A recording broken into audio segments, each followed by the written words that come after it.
And unfortunately, it's often too easy to underestimate the importance of emotions in people's motivations, whereas the research shows that our actions and our thoughts are motivated by emotions. About 80 to 90% of our actions and thoughts are motivated by our emotions. They are driven by our emotions.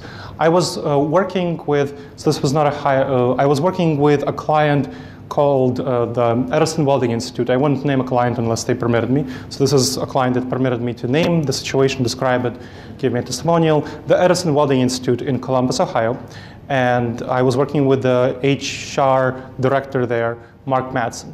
And what they wanted to do, what the HR director wanted to do, was to convince the engineers who were part of this engineering consulting company, there are about 200-ish engineers, to do selling, to do effective selling, going and doing presentations, conference papers. Engineers weren't really interested in selling, kind of like your faculty, not really interested in doing fundraising, not really interested in doing marketing. That's not their expertise. They want to solve the complex academic research problems. The engineers wanted to solve the complex technical problems.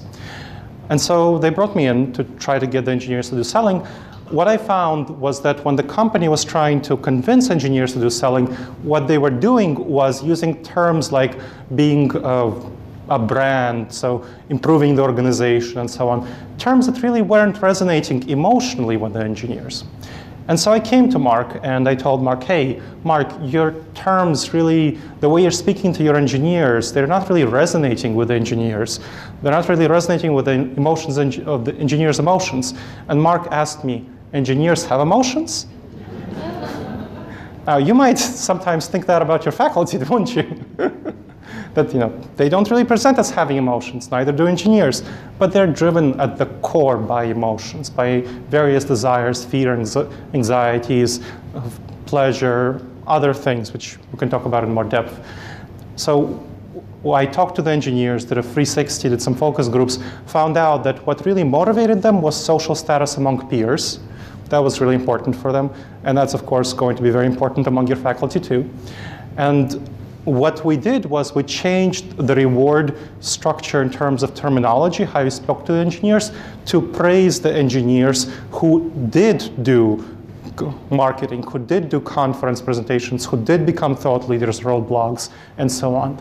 And the engineers after that were much more motivated to do selling. So it's a matter of finding their emotional resonance points and engaging with them. When was the last time you spoke to faculty about what was keeping them up at night? What are their fears? What are their concerns? I talked to a number of faculty members in preparation for this talk. The number one concern I heard among faculty members was technological disruption.